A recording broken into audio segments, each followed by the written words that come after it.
Penyidikan markup pembangunan landasan pacu Bandara Sorong Domine Edward Osok yang merugikan negara 1,8 miliar rupiah tiba-tiba di SP3-kan. Inilah potret buram penerapan otonomi daerah dan pemekaran yang tidak terkontrol. Kekuasaan dan alokasi dana yang besar dari pemerintah justru menjadi ajang pemerataan korupsi ke daerah. Mari lawan korupsi. Sampai jumpa.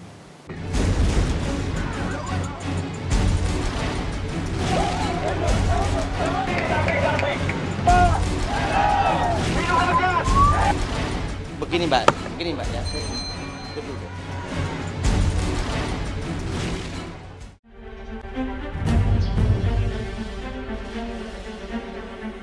Sebenarnya indikasi korupsi pembangunan Bandara Domine Edward Osok telah tercium Badan Pemeriksa Keuangan dan Pembangunan BPKP tahun silam, khususnya soal pembangunan landasan pacu.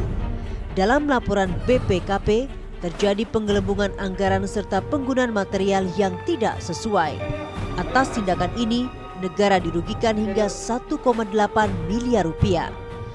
Seorang tersangka pun ditetapkan, Lukas Leo, pegawai dinas perhubungan pun dibui. Tim Kerah Putih sempat menyusuri landasan pacu bermasalah ini dan menemukan banyak kejanggalan. Hampir di setiap sudut landasan ada lubang-lubang besar. Kondisi memperlihatkan kualitas bahan jauh dari yang seharusnya. Tapi entah kenapa, pada pertengahan tahun silam, proses penyidikan kasus korupsi landasan pacu dihentikan begitu saja oleh Kapolresta Sorong.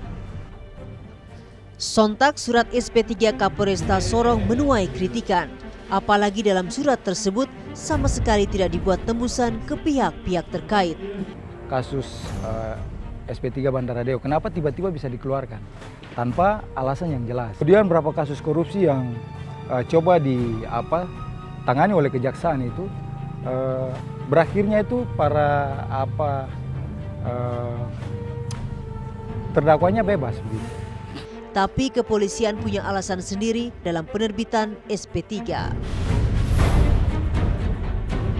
Berkasnya kita ajukan tapi balik terus, tidak pernah tuntas. Nah ini kan kita juga harus melihat para mereka-mereka yang sementara waktu itu sudah sempat ditahan ya. Mereka ini statusnya apa? Tidak ada status yang jelas bagi mereka. Mereka ini apa sebenarnya kan? Harus ada putusan yang jelas. Karena tidak cukup ya sudah kita harus hentikan dulu sementara waktu. Kalau dibuka kembali ya silakan, itu kan ada ketentuan. Soal tudingan mengarah ke kejaksaan, Kepala Kejaksaan Negeri Sorong langsung membantah. Jadi memang saya selama kajari di sini saya tidak pernah menangani masalah itu karena Bandara Deo itu adalah memang kebetulan penyidikan dilakukan oleh penyidik Polri, kejaksaan tidak melakukan penyidikan itu. Sementara itu menurut sejumlah tokoh masyarakat, kondisi kota Sorong agak unik. Semua indikasi korupsi yang melibatkan pemerintah kota selalu berhenti di tengah jalan.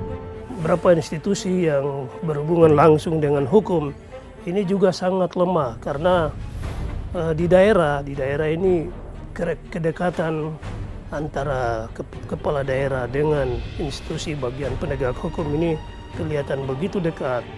Tidak hanya pemerintah kota yang berindikasi melakukan tindak korupsi, hampir seluruh anggota dewan juga kerap menggerogoti APBD.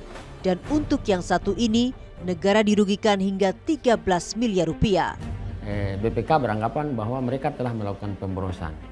Sehingga atas dasar itu, kalau kita lihat inti daripada tindak pidana korupsi sudah menggunakan daerah, ya, menguntungkan diri sendiri atau orang lain atau korporasi, berarti termasuk dalam tindakan korupsi. Total kerugian itu sebesar 13 miliar lebih. Untuk kasus ini kejaksaan sendiri sudah melakukan pemanggilan.